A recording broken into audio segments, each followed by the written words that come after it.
Panginoon ayon kay San Juan. Papuri sa iyo, Panginoon. Noong panahon yun, kabilang ang ilang Grego sa mga pumunta sa pista upang sumamba. Lumapit sila kay Felipe na taga Bethsaida, Galilea, at nakiusap, "Ginoo, ibig po namin makita si Jesus." Sinabi ito ni Felipe kay Andres, at silang dalawa'y lumapit kay Jesus at ipinaalam ang kahilingan ng mga iyon. Sinabi ni Jesus, "Dumating na ang oras upang parangalan ang anak ng tao. Tandaan ninyo, malibang mahulog sa lupa ang buti ng trigo at mamatay, mananatili itong nag-isa.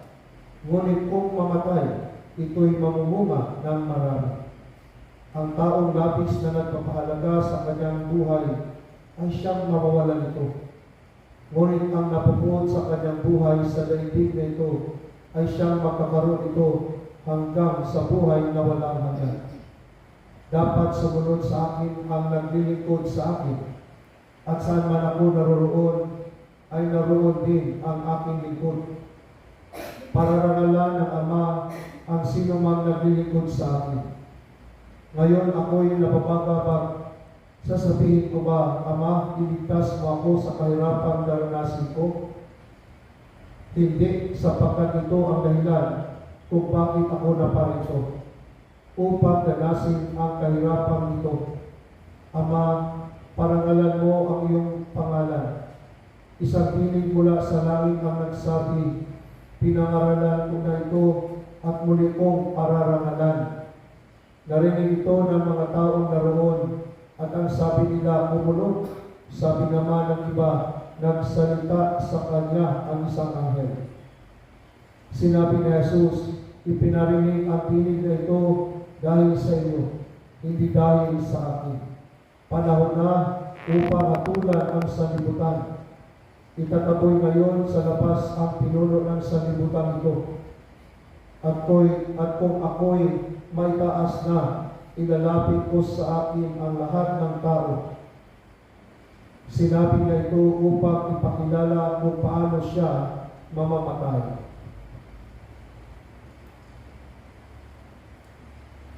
Ang mabuting balita ng Panginoon. Pinupuri ka namin, Panginoong Jesucristo. Pagsuko mo ang lahat para pangalayin. Ang buhay ng Kristiyano ay buhay ng pag-aalay ng kanyang sarili. That is why yung ating binyag, simbolo yan, yung unang pagkamatay natin, yung first death, yung binyag natin. So nabuhay tayo ngayon bilang Kristiyano. Wala ngayong makamundo, makasariling buhay. Ang buhay natin ngayon para sa Panginoon. That's why sabi nga sa Gospel of John, away kung hiwalay tayo sa Panginoon, walang buhay. Away from me, you can do nothing. So ang buhay natin ngayon ay sa Panginoon na. Yun ang buhay ng Kristiyano. Kung wala si Lord, wala tayong buhay. Walang buhay na walang hanggan. Sabi ni Jesus, sinasabi, dumating na ang oras upang parangalan ang tao. Tandaan ninyo, malibang mahulog sa lupa ang butil ng trigo at mamatay, mananatili itong nag-isa. Ngunit, kung mamatay, ito'y mamumunga ng marami. So, ipinakita dito, panahon na, parang ito na yung time na harapin yung kanyang mission. So, kasi sa Grego, meron silang understanding ng oras, yung chronos at kairos. Yung chronos, yung chronology, sunod-sunod. Alam natin bukas ay linggo. Kahapon ay Biyernes. So sunod-sunod yung oras. Ngayon ay 12 to 12. Mamaya, 1 o'clock. Ibig sabihin, chronology. Alam natin, predictable yun. Predictable. Sabi mo nga, next year, kakasal ka na. Chronos yun. Alam na natin. Predictable. Pero may time na kairos. Hindi siya. Ito ay God's time. Hindi yan chronos. Kairos, God's time. Kung karating yan, at talagang ikakasal ka. God's time yun. In God's time. Ito yung sinabi na, dumating na ang oras upang parangalan of God that Jesus will face His final mission, yung Kairos na. Ito na yung oras ng Panginoon para parangalan. Yun ang ibig sabihin dito. Ang tinutukoy dito, yung kanyang Kalbaryo. Panahon na, yung God's time. At sabi naman dito, tandaan ninyo, malibang mahulog sa lupa ang butil ng trigo at mamatay, mananatili itong nag-isa. Okay, so, tinutukoy dito para tayong butil ng trigo. Pag ang buhay daw natin ay hindi mamamatay para sa Panginoon, wala tayong buhay. Kung gusto natin ng buhay, dapat mamatay muna tayo sa ating makasarili para magkaroon tayo ng buhay. Ito ang pinakita ng Panginoon, yung kanyang Kalbaryo, namatay siya. Muling nabuhay, talagang para sa kaligtasan, nagbibigay pag-asa ang kanyang muling pagkabuhay. Yung kanyang crucifixion, nag-alay ng sarili para sa ating kaligtasan. So ang muling pagkabuhay, ito yung pag-asa natin na bilang tumanggap ng binyag, meron tayong buhay na walang hanggan. Tandaan ninyo, malibang mahulog sa lupa ang butil ng trigo at mamatay, manatili ito ng isa. Ngunit, kung mamatay ito'y mamunga ng marami.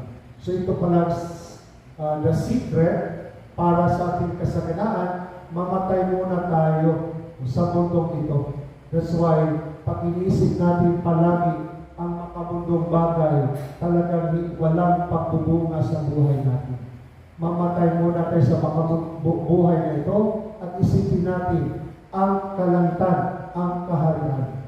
Pag inisip palagi natin ang kaharian, yun ang magdala sa atin ng ating kasaganaan. Dahil palagi natin inisip material na bagay, walang kasaganaan. Pag inisip palagi ang spiritual na bagay, ito ang magdala sa atin ng ating kasaganaan.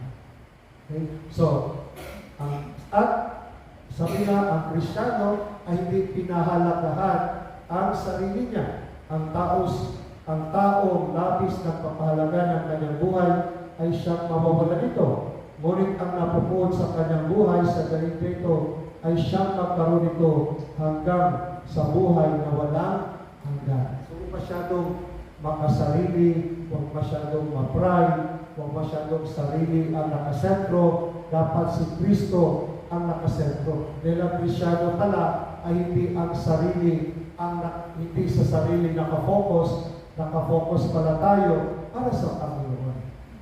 Okay? Diba? Sabi dito, ang tawag labis. Kung labis mong pinalagan, kung masyado kang makasarili, lalo mawala ka ng sarili.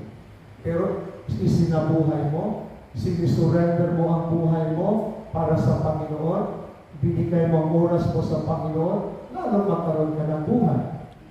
Pero masyado kang iniisip mo yung sarili mo, i-take off ko ngayon. Ang oras na ito ay para lang sa akin. Wala ka ng panahon kay Lord, wala ka ng panahon sa gawain, lalo kang walang oras. Tingnan mo yung mga tao hindi nagbibigay ng oras sa Panginoon, palagi kulang ang oras. Pero yung mga tao nagbibigay panahon para sa Panginoon, sobra-sobra oras, pinag-alak. Pero pag sayang naman to, kuskus na to, sayang oras na ito. The more, may pera na, pero parang kulang tayo. Kulang.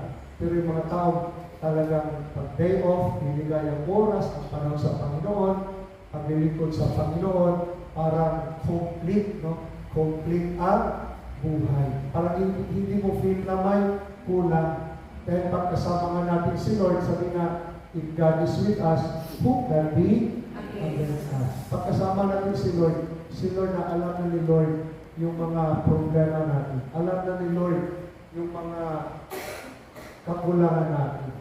Magtiwala tayo kay Lord. Unahin natin siya, diba? Seek ye first the kingdom of God, and everything will be added unto us. Unahin natin si Lord. Yun ang ibig sabihin, na hindi mo labis pinahalagahan ang sarili mo. Ang Kristiyano ay pinahalagahan kung ano ang sa Panginoon. At dahil doon, nagkaroon ka ng buhay na walang hanggan. At dapat sumunod sa akin ay ang maglingkod sa akin. Pag sumunod ka kay Lord, Anong sabi niya? Hello.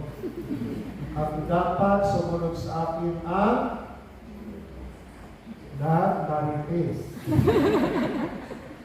Dapat sumunod sa akin ang naglilingkod sa akin. Ibig sabihin, if you want to follow Him, mag-serve ka sa Kanya. Hindi naman na not only just liturgically, ang paglilingkod sa Kanya, pagtulong sa kapwa. Kung nag-akay ka, dalhin mo, yun ang paglilingkod sa Kanya. Pinagdasal mo yung ating kababayan, paglilingkod sa Kanya. Ibig sabihin, pag sumunod pala tayo kay Lord, ang pagsunod sa Kanya, paglilingkod din sa Kanya. Hindi lang sumunod literally, if you want to follow me, sabi ng Panginoon, paglingkuran natin siya. Hindi pala ang sarili ang paglingkuran. That's why ito ang sinabi, ang taong labis na nagpahalaga sa kanyang buhay, ay siya mawawala nito.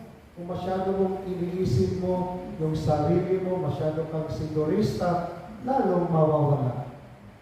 Pero lalo mong ibigay mo ang buhay mo para sa kapwa, paglilingkod, at lalo mong matagpuan ang tunay na buhay. So, ang Kristyano pala ay hindi nakafocus sa sarili, hindi makasarili, kundi ang Kristyano ay nag-alay ng sarili para sa Diyos. Tulad ni Jesus, inalay ang sarili para sa ating kaligtasan. So, ang Kristyano ay nag-aalay ng sarili.